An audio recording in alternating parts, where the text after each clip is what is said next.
Mr. Allen? Yes, thank you. I think that the previous board, when they passed the form-based code, really missed an opportunity where they could have encouraged additional affordable housing when they increased heights of buildings where they are now 2 and 3 stories to allow 12 and 15-story buildings to be built. They could have said that in order to get to that height, you have to give back to the community in the form of additional green space or affordable housing or additional parking beyond what's required. That was not implemented in the form-based code that has been recommended by our CD 5, 6, and 6T committee. But as it stands, a lot of these developments are already moving forward, and they're proceeding with the 10% affordable housing set aside. I think that the 10% is a good amount. As it's been mentioned, affordable housing is a regional issue, and that it's difficult for us to encourage affordable housing that is targeted directly at Port Chester, that the rules that are set up by both the federal and state governments inhibit the ability for us to have a Port Chester preference, and that's part of the issue. So it is something that we look into, and I would love to see the rules on the state and federal level change to allow developers to incorporate affordable housing that would be specifically available to Port Chester residents for a period of time before then opening it up to the region. Thank you very much. Mr. Matthews? Hit me with the question one more time, please. Sure. What is your stance on balancing new developments with the need for affordable housing, and how will you support small businesses and ensure that downtown Port Chester remains a vibrant hub for residents and visitors? Okay. I'm going to start with affordable housing. 10%, yes, that's what's on the books. But as we know, we are probably the most prime real estate in the area for developers. So if we ask them nicely, we don't need a law or regulation to say, hey, could you up that to 15, please? They'll probably work with us to get that building developed. One, you have to do rent stabilization. We got to explore policies to protect our renters from overly burdensome increases on an annual basis, because we are losing people. They're leaving the village. So for those low and middle income families, we have to give them some stabilization where landlords can't just go in and because their property value is going up and come up with an absurd increase. Zoning, yeah, we need to look at the zoning and see that we have the right amount of units per square mile.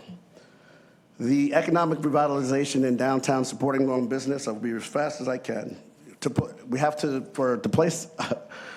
We need affordable leasing conditions for our businesses that come to this village. We need to give them an incentive so they're not getting hit over the head and they can afford the per square foot cost. There's because there are overrun costs for the development that goes on to what would normally be our small businesses. We have too many vacant doors. Okay, thank you. Are you done? Yes? No, I got the stop sign. Oh, okay. I'm trying to adhere to rules. I'm glad you're paying attention. She's right in front of me. She's Mr. kind. Gerazio. She smiles when she does it. Could you repeat the question? Sure. What is your stance on balancing new developments with the need for affordable housing, and how will you support small businesses and ensure that downtown Port Chester remains a vibrant hub for residents and visitors? I'm going to start with affordable housing first, and I'm going to echo what Trustee Allen said. Working with Trustee Allen, the mayor, and Trustee Thomas, we've gone back and forth on this a bunch of times. Affordable housing, that's the 10% set aside, will do zero for the village of Port Chester right now and any resident, because it's an open lottery. Not an open lottery to the county, not an open lottery to the state, open lottery to all 50 states. So unless we can get a home rule where we can change in working with the county, the state, and HUD to allow us to have a preference, an open lottery for 5 days or 2 days to village residents only, or 1 day to village residents only, and then open it up to the public after that. The 10% set aside will never help us. So it wouldn't matter if it was 50% set aside. It will not help the village of Port Chester the way it's constituted and instituted right now. As far as the downtown, we're working on, the village manager and I, and the village manager, mayor, and I are working on what we like to call the Phil D'Orazio loop.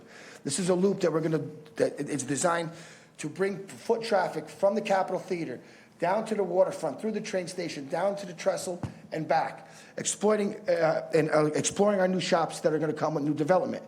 This loop is going to vitalize foot traffic downtown.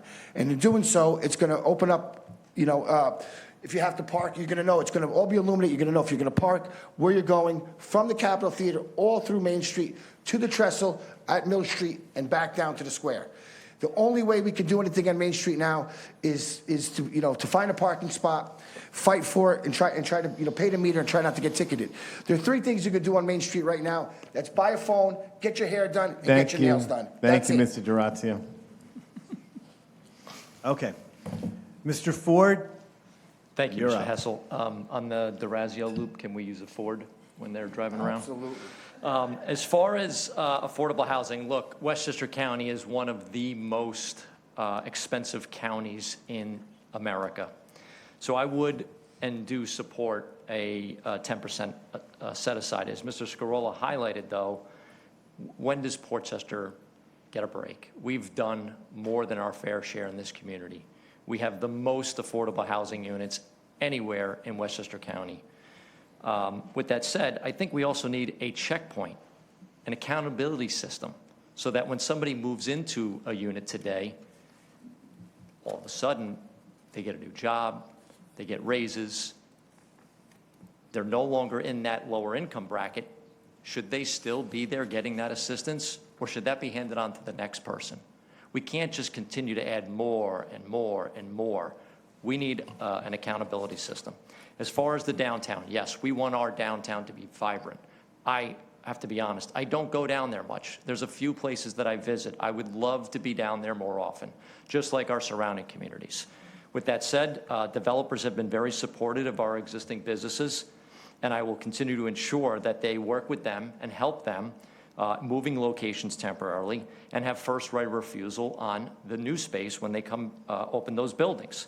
And I would also like to have them support, as they've done, and I think they will continue to do, build out costs and also lower rent rates for the first 5 years. Thank you very much. Okay, thank you. So I have a little public service announcement. If you want to ask a question, you can get an index card from one of our ushers. They're back over there. And you put your name on the card, and you write your question, and you give it back to the ushers, and the league will go over them and make sure we don't have any duplicate questions. Okay, so raise your hand if you want a card or anything like that. We got the girls working over here, so maybe you could just shake yourself or whatever, stretch a little while we're waiting. Okay.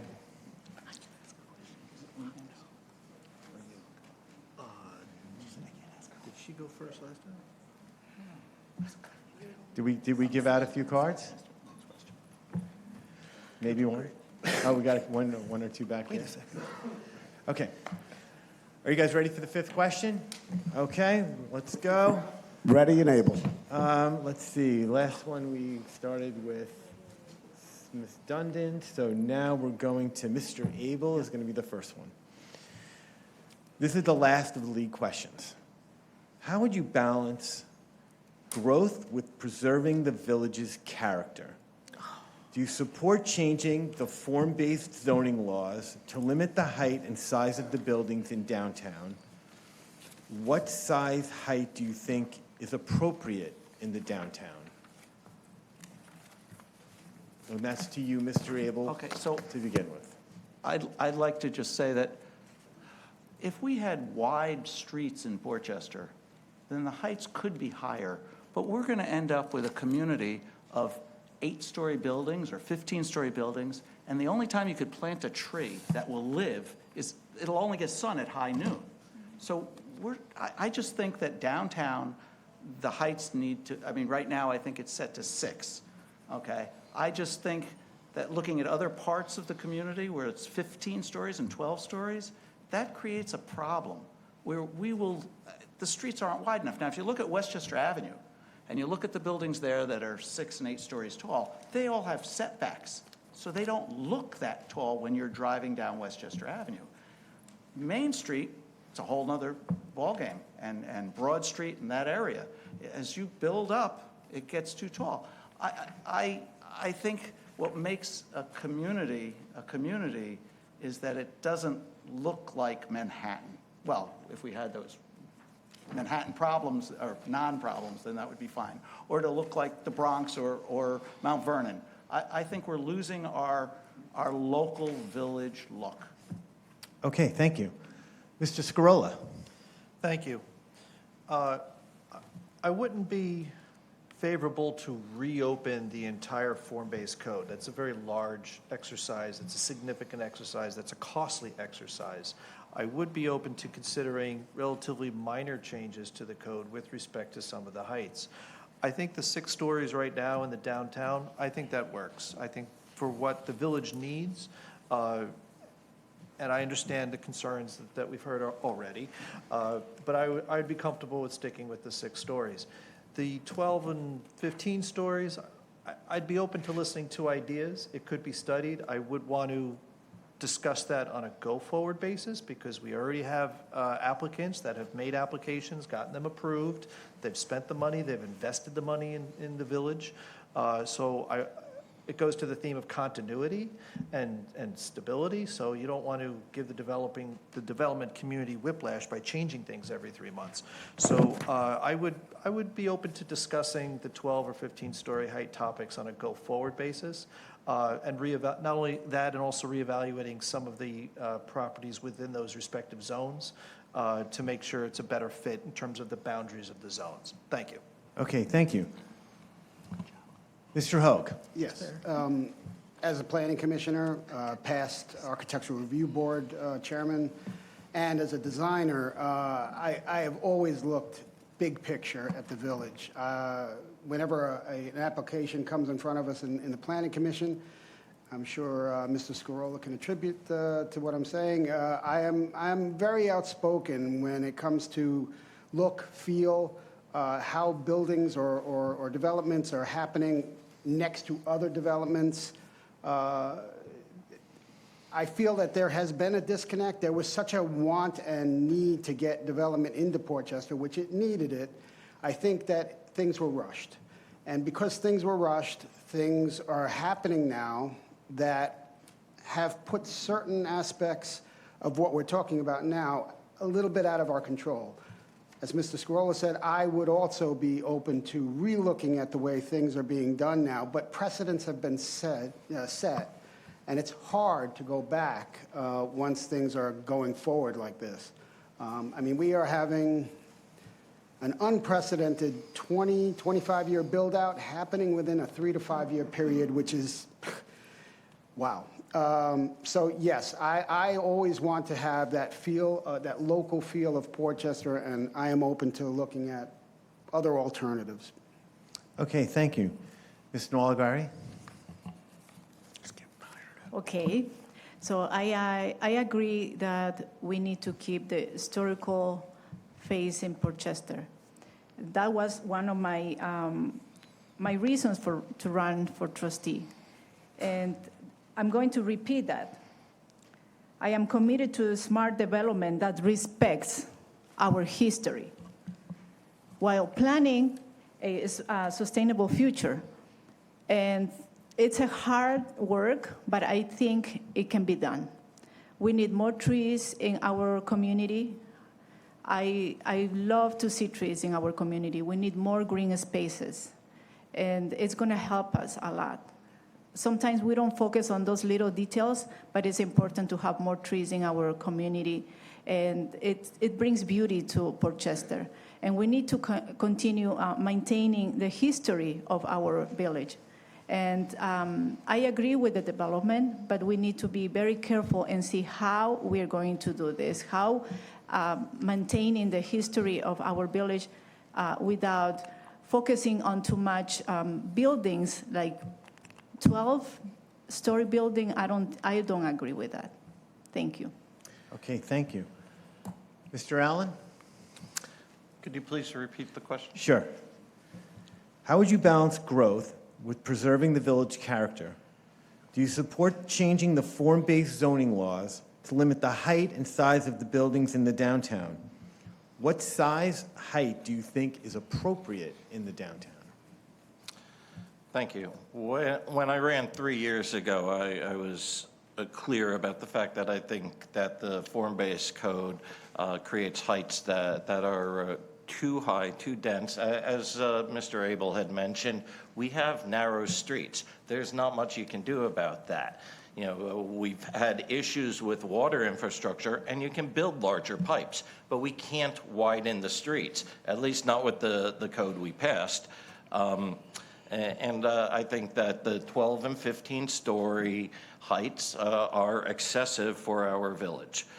That being said, that's what was passed, and I believe it was Mr. Scarola and Mr. Hoag had said that, you know, the developers have a reliance on what's been passed. So I would say that I would be supportive of making changes for developments that have not yet proceeded. We did have a form-based code committee that made a lot of the recommendations I made when I was running 3 years ago, that the heights should be around 6 stories, and then you could go up to 12 stories by providing benefits to the community in the form I mentioned of more affordable housing, green space, or balconies for every unit. There are a lot of things that could be done to enhance the quality of the building for the community. So I would be in favor of lowering the heights and Thank you. allowing them higher Thank you, with Mr. Allen. givebacks. Mr. Matthews. One more time. What's around the block? Can I have that question again, please? Sure I think thing. I got it, but I want to be sure. How would you balance growth with preserving the village's character? Do you support changing the form-based zoning laws to limit the height and size of buildings in the downtown? What size height do you think is appropriate in the downtown? Okay. I just want to let everybody know that the Port Chester Historical Society had a list of questions about historical properties. My full response is there. So I'm not going to give you everything that I said, but if you go to their website, my full response is there on this question. But I'm going to give you a highlight. I believe in supporting the creation of a historical preservation commission under certified local government program, along with a landmarks preservation local law and model code as regulated by New York State Department of Parks, Recreation, and Historic Preservation. This would give us some new thinking, some forward thinking, and an impactful approach to preserving Port Chester's historical and cultural heritage. Here's why this is a strong initiative. One, it would be formalized preservation efforts. A commission provides a structured official body to oversee the identification, protection, and restoration of historic sites, ensuring that preservation is prioritized in village planning and development. Certified local government, the CLG program, it gives community identity and pride. And there's one thing that Port Chester gives all of us, and that's pride. And we look at our historic buildings, and they're absolutely beautiful. The architecture that went into them, the individuals that crafted them, and what happened in those historical buildings give us our historical perspective. And so I say I'm for it. Thank you, Mr. Matthews. Mr. Gerazio. Thank you. As far as heights go, we have 7 projects, I believe, Mr. Scarola, correct me if I'm wrong, I believe that have site plan approval already. So there's nothing we can do about that, unless we want to open ourselves up to another Article 78, which we've been opening up to 2 already, since I've been on this board. So there's nothing we can do with that. As on a go-forward basis, we are not a sprawling, vast community. We are a densely populated community in a 2.5 square mile area. So we can't build out, so we have to build up. Do we like the heights? No, but we have no choice. I've worked in almost every single building on Main Street. They died of neglect. They are not buildings that were some beautiful older building that been maintained for decades and decades that we're tearing down. Let's not confuse memory with history. It's a big difference. Because you had a date with your grandmother and grandfather had a date in Nielsen's ice cream shop doesn't make it historical. Okay, I'm all for historical preservation, but we have 3 or 4 places that are truly historical. So let's not confuse that. And we like I said, we can't build out, so we have to build up. All right, and again, unscrupulous landlords sold their buildings to developers, and now are complaining about it. Made millions of dollars. Thinking what? We're going to rehab these pieces of crap that you kept for decades in disrepair? I mean, it's ridiculous to me that someone could sit up here and rally against development. Yeah, he's made millions. Thank you. In Thank selling you. to developers. Thank you, Mr. Think about D'Orazio. that, ladies, when you go to vote. Thank you very much. Mr. Ford? Thank you very much. So, look, I want to make sure everybody understands when we talk about development and the form-based code, the density and the height that we're discussing is only 8 blocks centered around the downtown. The ship has sailed. The buildings are coming out of the ground. The applications have been approved. What are we going to do? Stop 1 or 2 buildings from going up at this point in time in the downtown? Again, Main Street is 6 stories. Across from the train station, where Mr. D'Orazio was just talking about, is the one place where you could put 15 stories. That project's already approved. We cannot go backwards. What we did do, and if you recall earlier, if you were sitting here and Mr. Didden alluded to this, what we did is we had a CD4 committee. I served on that committee, and what we did was we backed down the CD4 and reverted to the R2F to keep our character district of our R2 family neighborhoods. More importantly, we do want to try to keep some of our historical nature here, but again, memory lane is always fun, but it's not always practical. Okay, thank you. Ms. Dundon? So as other candidates have mentioned, the projects that have been approved, they are as they are, but I think going forward, what we require is a more nuanced approach towards new projects that are being proposed. And what I would love to see, I don't know if it exists, I don't believe it does, is a comprehensive visual plan that would allow us to make better decisions. I'd love to see some kind of visual 3D tool, I know these things exist, where we can see what the downtown Main Street, Westchester corridor looks like with these currently approved buildings in place.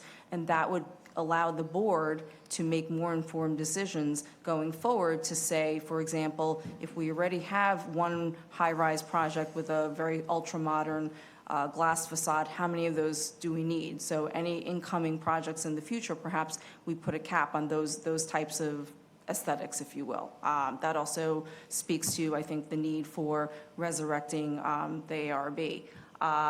And as far as historical preservation, we have buildings such as 181 Westchester, the former Simons building, beautiful architectural details inside. So I think there's something to be said for working with the owner or developer of that building. I know that recently came before the Planning Commission. There was a public hearing.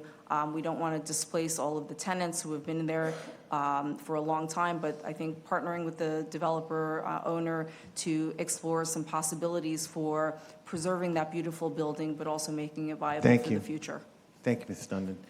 Okay, so now we're going to get to questions from the audience. I'm going to start with you, Mr. Scarola. What is your position? Peter Pascal, are you here? Okay, there you go. You can stand while we read your question. What is your position on garbage privatization and impact on residents if implemented? It's not broken, don't fix it. I think our garbage pickup system seems to work fine. We've managed to get over the change shock of having these large barrels that we bring out to the sidewalk. I think we've survived that change. It seems to be working well. The village manager and the DPW have new equipment, and it's working. I understand the village has significant cost pressures. I recognize this. Over the past 4 years, cumulative inflation has been over 20%. Yet the village has only increased taxes 2% a year. So I understand that there's significant cost pressures, and the village is looking at every opportunity, but at this point, that's not a topic that's on the top of my list to explore. And I'll stop there. Thank you. Okay, thank you. Mr. Hoag? Privatization is a slippery slope. I agree with Mr. Scarola. If it's not broken, don't fix it. This does open me up to, though, the fact of communication. I hear all the time the confusion of garbage pickup, trash pickup, all of these different pickups, which we are very, very good to have. I mean, a lot of communities don't have what we have, so we should be all proud of that. But I'm looking to offer some suggestions as far as how we can communicate better with regards to even just to garbage. Maybe having QR codes that are stuck to the sides of our garbage cans that we can scan with our phones that will attach directly to our website, that will tell the person right away, this is the day you're going to put your trash out, this is the day you're going to put your mass garbage out, your couch, that kind of thing, which I think only a village can handle. Privatization wouldn't want to do that. They wouldn't give us that opportunity to do that. So with that in mind, I'd also like to say I'd love to see a village app which would open everybody up to full communication, because everybody's, as many of you are sitting in the audience as I've watched, staring at your phones right now, you could be looking up where the garbage is going to be picked up tomorrow. Thank you. Some of the candidates, too. Ms. Nwalagari? Well, I agree with you. I love the idea that you are suggesting the QR codes. That would be very helpful. I never thought about that, but that would be very helpful now that we have the access to technology on our hands. And, well, I will say that I agree with the candidates. If it's not broken, we don't have to fix it. So that's all I have to say. Thank you. Mr. Allen? All right, thank you. At the risk of sounding like a broken record, if it ain't broke, don't fix it. I'll say that trash pickup is one thing that we do well and we do efficiently. That our village really does handle trash pickup quite well. That in the past, our trash pickup was the biggest culprit for workers' comp complaints, but since we instituted the toter cans with the one-armed bandit that lifts them up and dumps your trash, that has eliminated really one of our biggest sources of workers' comp claims. So I think we do trash pickup well, and that we've also purchased a smaller garbage truck that does not require a CDL license, which enables us to use more personnel for trash pickup than we were able to previously. So I think that we do our trash pickup well, and that there is not a need to privatize it. Thank you. Thank you. Mr. Matthews? I just want to hear the question, just to make sure that I get it again. Sure. I'm sorry. No worries. I hear the answers, but after a while, I'm listening so intently to everybody else, I kind of forget what the actual question is. What is your position on garbage privatization and impact on the residents if implemented? Okay, well, I took a close look at this, in several different ways, and I took several different cuts. One of the cuts that I looked, if we privatize it, what other communities have done that? I looked at other communities, and then I looked at what was the cost over a 5-year period. What happens is, initially, you have a savings the first year. Second year, not so much. Third year, none at all. Fourth year, you're paying more. We have one of the best DPWs in the county. They show up, they do their snow removal. They don't just pick up garbage. They take care of the snow. Our streets are safe, and we are safer because when we get a snowstorm, they set up, they have a strategy, and they get it done every time.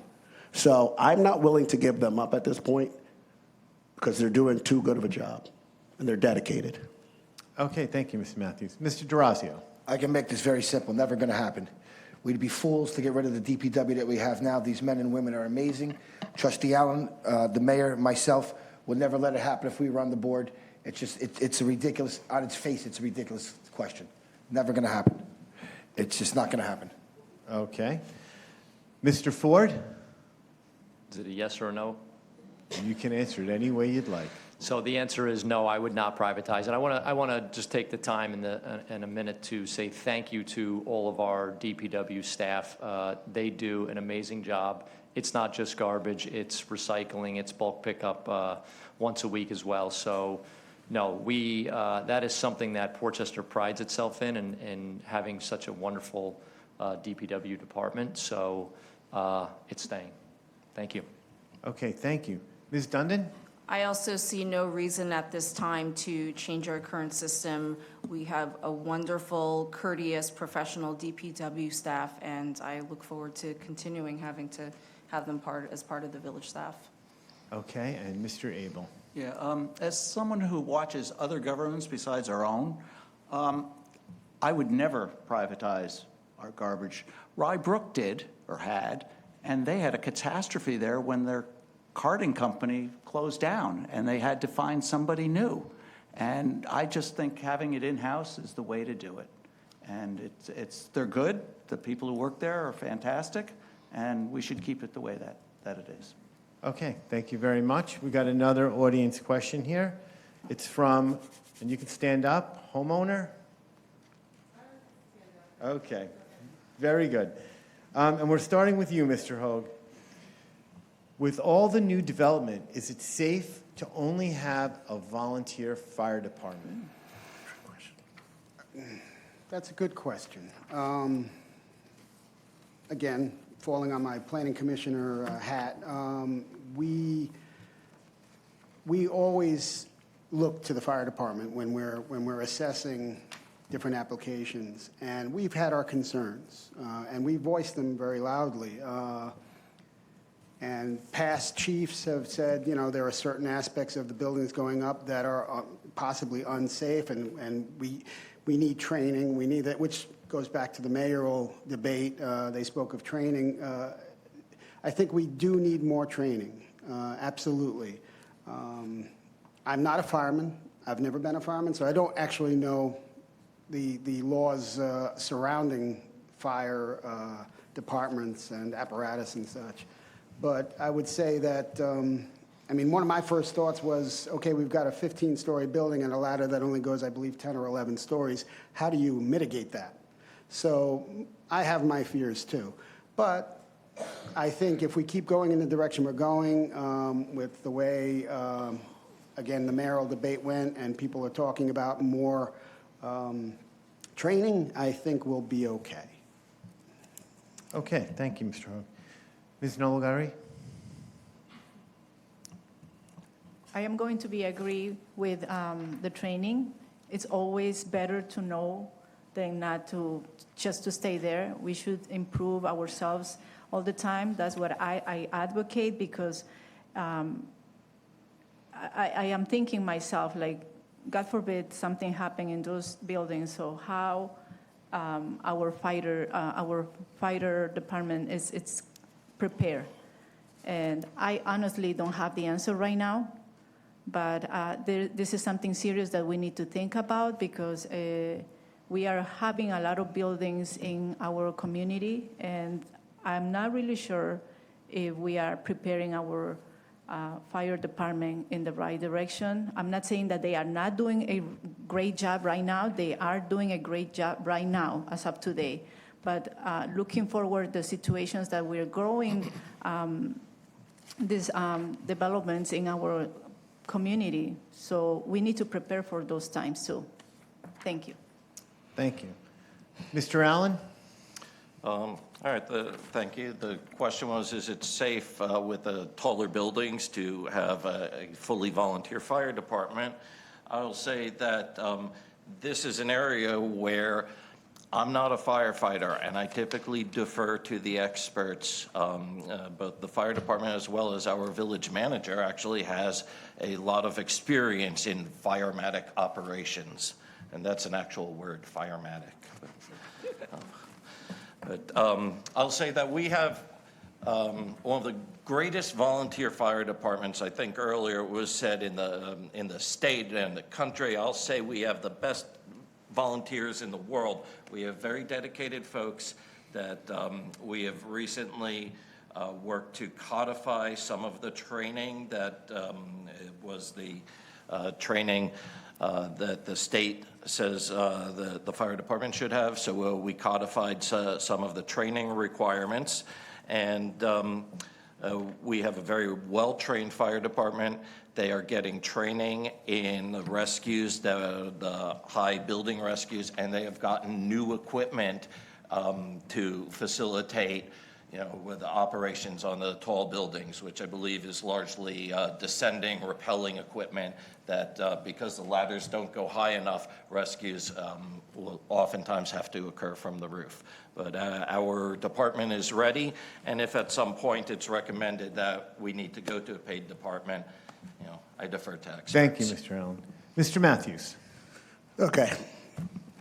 This is something I've been studying for like the last 20 years, and as we become a bigger and more vibrant village, we have to do a better job of assessing this on an annual basis.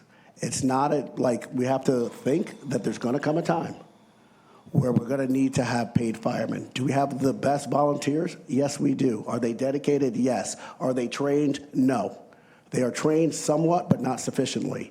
We need to have a better record of who's trained, who's not trained, and how often they are in that house, and how often they are responding to fires. The materials that we're currently using now have a different burn pattern than the older structures that we have in this village. So you have to know the burn pattern. You have to be ahead of a fire at all times. That's how you prevent a catastrophe. So we need our folks out there, men and women, to have the best training, the best equipment to protect us and to protect them. So this is non-negotiable. I do want to implement an annual review, an assessment of how we did and how we're doing in this area, so that we make sure that that we have enough volunteers and that we're not only relying on the volunteers, and that we have a plan if that doesn't work. I yield to the senator. Thank you. Mr. DeRazio? Please repeat the question. Sure. With all the new development, is it safe to only have a volunteer fire department? I'm very grateful that Mr. Scarola or Mr. Hogue didn't steal my answer. I thought they would definitely answer it. The building materials used today in these buildings are not like they were 5 years ago, not like they were 5 minutes ago. They are almost 100% fire resistant. These buildings are sprinklered to the point of redundancy. Okay, our fire department is constantly being trained, trained not only by the county, by FASD, and organizations like PESH. They are constantly going, like I said, through the state, through the county, to be updated and upgraded on the not only training on how to fight a fire in these buildings, and how the firematic system works inside the building. No building could go through this planning without going through the fire department first, through the chiefs first, who are trained. Experts are brought in to look at these plans. Third-party people, companies are brought in to look at and assess the plans and make sure they meet all the fire codes of today. So it's a paid fire department in this village will not work. I'd never like to see it. I think our paid firemen do a tremendous job, firemen and women, and they are being trained. To say they're not trained is a foolish statement. It means you're not paying attention, because they are trained. We just went through a whole year of training with this fire department that has seen officers have to go throughout the county to be reintroduced to how to fight fires. So it's constant training this fire department gets. It's amazing that some people can actually think that it's not. You'd have to have your head in the sand. Thank you, Mr. DeRazio. Would you be willing to put forward the record of that training? Excuse me, we're not doing rebuttals today. Thank you. Thank you, can save Mr. it Hassel. for your next question. Mr. Ford. Thank you. The short answer here is, look, let's start, first of all, by thanking all of our volunteers that put in endless hours into our community. When that bell rings, whether it's at 2 a.m., when we're all, in our fourth dream, not even knowing what's going on, somebody is running out the door, grabbing their coat, and making sure they're at one of our houses or apartments. So thank you to everyone in our fire department for all the work that they do, and again, in a volunteer position. They're not paid to do it. So, but to Mr. DeRazio's point, Mr. Scarola, we have a much different looking community today in our downtown. It's a great question, ma'am, and I appreciate the question. As it stands today, our volunteer department is one of the strongest. Mr. Didden alluded to the numbers earlier during his comments. We're not at that position today. Could that change in 10 years from today? One never knows. But today, we're staffed and we're ready. And again, my thanks to all the people in that department. Thank you. Thank you. Ms. Dundon? I'd just like to say thank you also to our volunteer firefighters who risk their lives for us every day when we're safe in bed and out and about doing, going about our daily life. And I think the most important thing is that we make sure the village allocates the proper resources to make sure that said training and resources are available to them. So as far as the concern for whether or not they're up to the task, I think the onus is also on the village to make sure that we're allocating the proper support to fund training and keeping them up to date on how to stay safe and keep our village safe.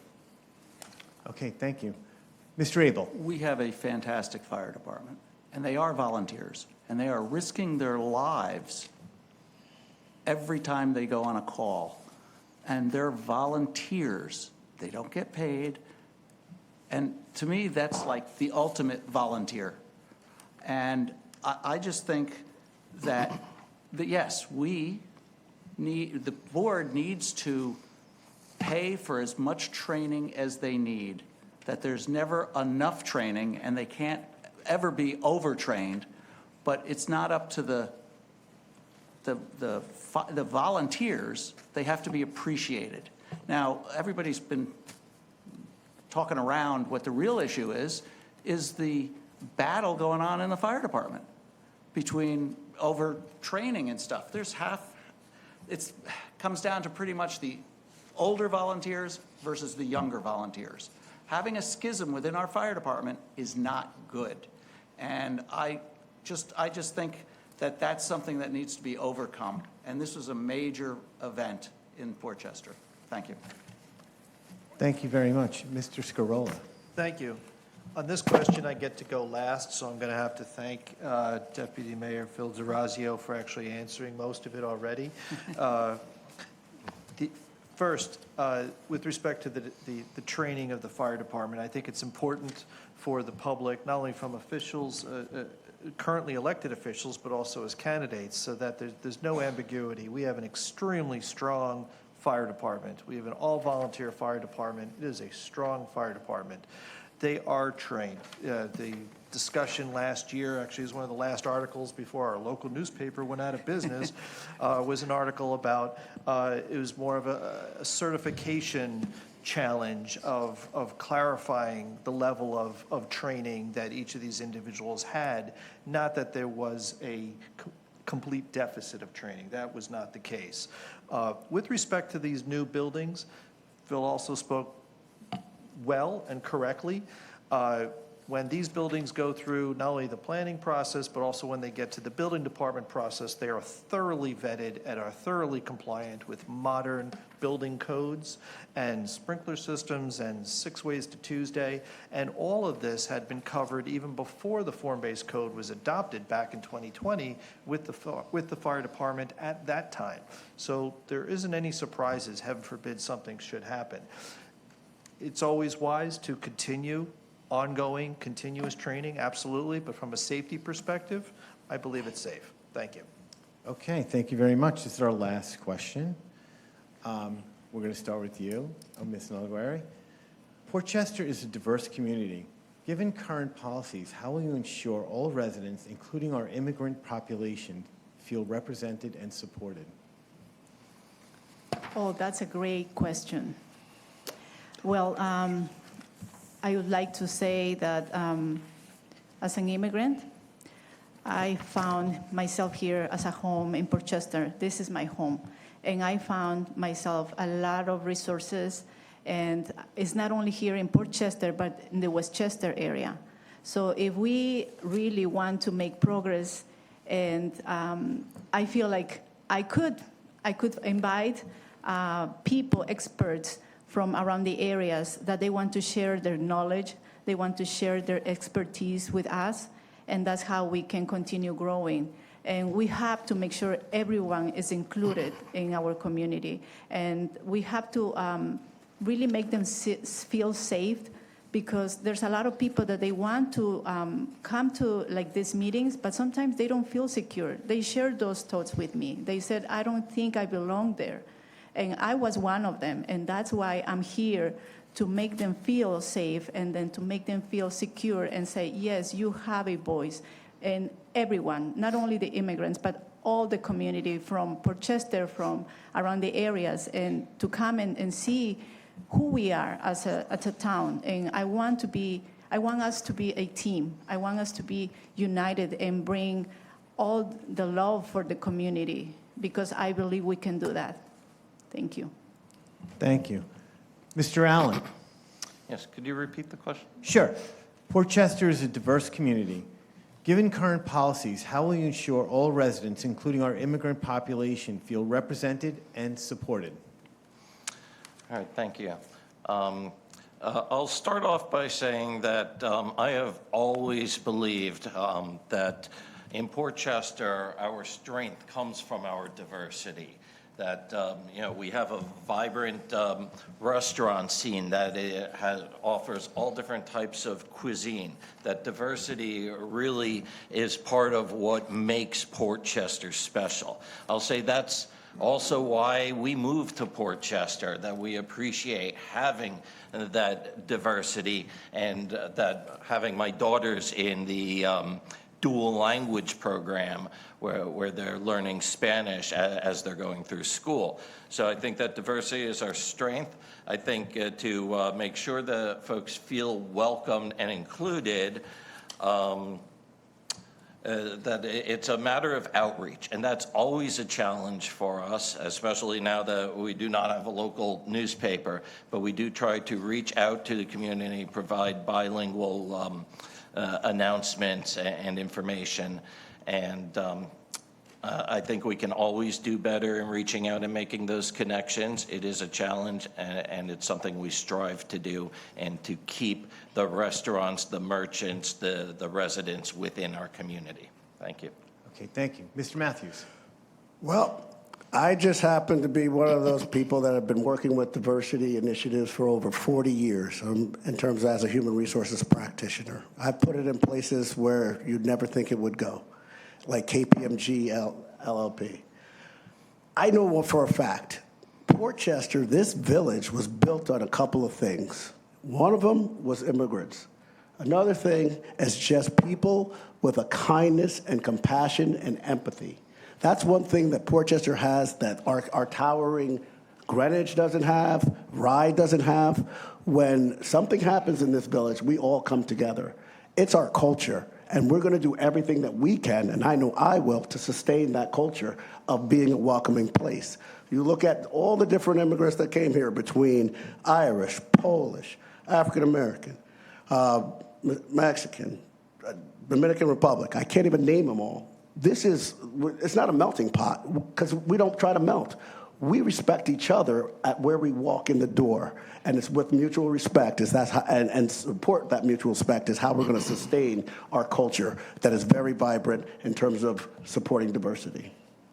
Thank you, Mr. Matthews. Mr. D'Orazio? Please repeat the question. Sure. Port Chester is a diverse community. Given current policies, how will you ensure all residents, including our immigrant population, feel represented and supported? I'm sorry, I didn't hear you at the beginning of that question. Oh, I'm sorry. Port Chester is a diverse community. Given current policies, how will you ensure all residents, including our immigrant population, feel represented and supported?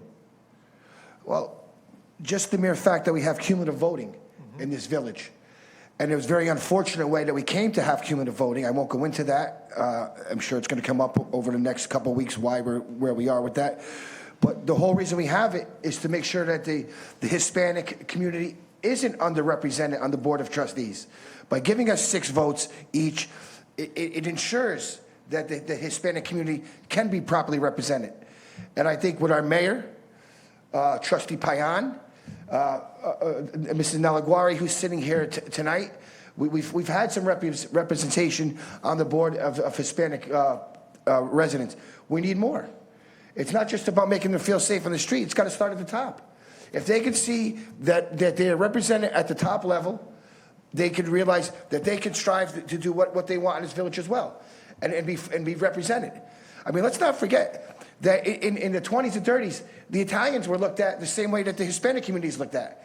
We were the Masons and the gardeners. You know what I mean? And we were treated the same way. No Italian need apply. No Irish need apply. I'm Italian and Polish directly. My mother was down in the Brooksville section, which is the Polish section. My father was up in Washington Park.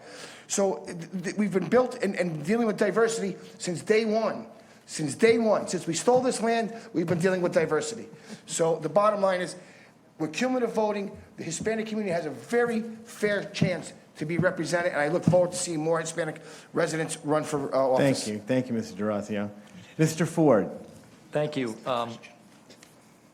Mr. Matthews, I think, hit the nail on the head. Port Chester is one of the most inclusive and supportive communities in all of New York State. And whether it goes back to the early days of Italian descendants or Irish descendants, this has been a place where our immigrant community can come and feel safe. We have a plethora of opportunities out there for them, whether it's the Carver Center, our food pantries, Open Door Medical, Don Bosco, our churches, and of course our school system with a lot of support as well. So if there is something our Hispanic or immigrant community needs and they ask, we typically deliver on those requests. So thank you very much for the question. Okay. Ms. Dundon. I love that Port Chester is such an incredibly diverse community socioeconomically. That's one of the reasons why I've decided to make my home here with my family, and I would love to see more accessibility to our local government. I think accessibility is really important in empowering different groups, certainly our minority groups. I know that often there's an abysmal attendance, whenever there's a public hearing or even during the public comment sessions, during the BOT meetings. So top of mind for me is how do you increase community engagement and entice and inspire more residents, whatever community, whatever ethnic group or socioeconomic group that they belong to. So I'd love to see exploring the possibility of allowing residents, instead of having to wait until the public comment sessions during BOT meetings, to potentially submit their comments via email or even submit it in a foreign language to be translated and then read aloud at a meeting. Okay, thank you. Mr. Abel. Yeah, I just want to make sure everybody recognizes that not every Spanish-speaking resident in this country and in this village is illegal. Most aren't. Okay, they're not illegal, but yet there's a big wide brush, and I think that's completely wrong. And we must recognize it's a scary time for the Spanish-speaking community, not just because of national politics, but the normalization of racism that casts them in a bad light. And I just think we can work to ensure that the people who feel threatened know their rights. We need to engage the Hispanic community more by ensuring translation services are available, that there's no such thing as too much communication. We can partner with community organizations such as Carver Center and Don Bosco Center to show the village cares about everyone's well-being. And on that also, a number of years ago, I started a newspaper called America Latina, a Spanish language newspaper for the new immigrants that came into our village. It lasted for 17 years. It eventually died because of the recession of a number of years ago. But I believe in helping those that need help and to be their voice. Thank you. Mr. Scarola. Thank you. With respect to representation, I'm a fan of the cumulative voting system, so I would not be interested in considering going to a different system. I'm a fan of local elections, the March cycle of elections. I wouldn't be interested in considering a different election cycle. That's with respect to representation. In 2009, I volunteered and I joined a village committee called this is a long one, a Comprehensive Plan Advisory Committee. The purpose was to evaluate the vision of Port Chester. It hadn't been done since like the 1950s. The final result was approved by the Board of Trustees in 2012. And it became the foundation conceptually for the form-based code that was adopted by the board in 2020. During those 3 years, that committee rotated its meetings, the site of its meetings, using not only this community center, but all the elementary schools. And we made significant outreach to the people in those neighborhoods to come on out, talk to us, tell us what you like, tell us what you don't like. But sometimes you have to go to the communities, and you practically have to go to their front door and say, this is a safe place to come on out and talk. And it's okay if you yell at me and tell me what you don't like, but at least we're having that dialogue. And then from there, you meet people that might be interested in perhaps joining a commission or something, and getting more involved beyond that. But that's how you start the dialogue, I think, and it's something to consider going forward. Thank you, Mr. Scarola. Mr. Hoag? Philosophically, we are all immigrants to some degree. We are all Americans, right? We're all here. America was built on the premise of people coming here. Unfortunately, the way we got America is contentious, but people coming here, creating better lives for themselves, and as Mr. Matthews says, unfortunately, he didn't like the melting pot idea. Philosophically, I think that that's always been the strength of America, is that people came here and joined together and not necessarily broke away from their own cultures. I mean, everybody wants to hold on to their own culture, and I absolutely understand that. But I think by today's standards, it's become so one-sided, where everybody's coming and not wanting to let go at all of their old culture and not become part of a whole culture, growing together.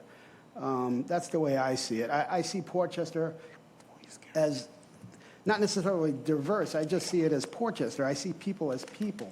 I don't look at them as Hispanic or African American or white or whatever. I just say, hey, good morning, hello. You're a person, you're a human being. That's the way I look at all people. So it's hard for me to say, oh, the Hispanic community or the black, I get it. Every community has their own issues. There's no way to really have an easy fix, though. Okay, thank you. So I got an emergency last question. So we're going to do it as a lightning round. You basically have one answer. No, you started. We're good. 1 minute. You basically can say one word, okay? So Samantha, you stand up. I'm reading your question. What is your favorite part of Port Chester, with a smiley emoji? We'll start with you. Mr. Allen, what is your favorite part of Port Chester? Walkability. Walkability. Mr. Matthews. Our green parks. Mr. DeRazio. I'm partial to saying everything because I can't choose one. Okay. Mr. Ford. The people, my neighbors. Okay. Ms. Dundon. Community. Community. Mr. Abel. She stole it. I'd say community. Okay. Mr. I would agree. Scarola. Community. Yeah, she said. On behalf of Rich Abel also. Okay. Mr. Scarola. The people. The people. Mr. Hoag. It's people. People. Mr. Ron. I have to say restaurants. Restaurant. I'm going to say the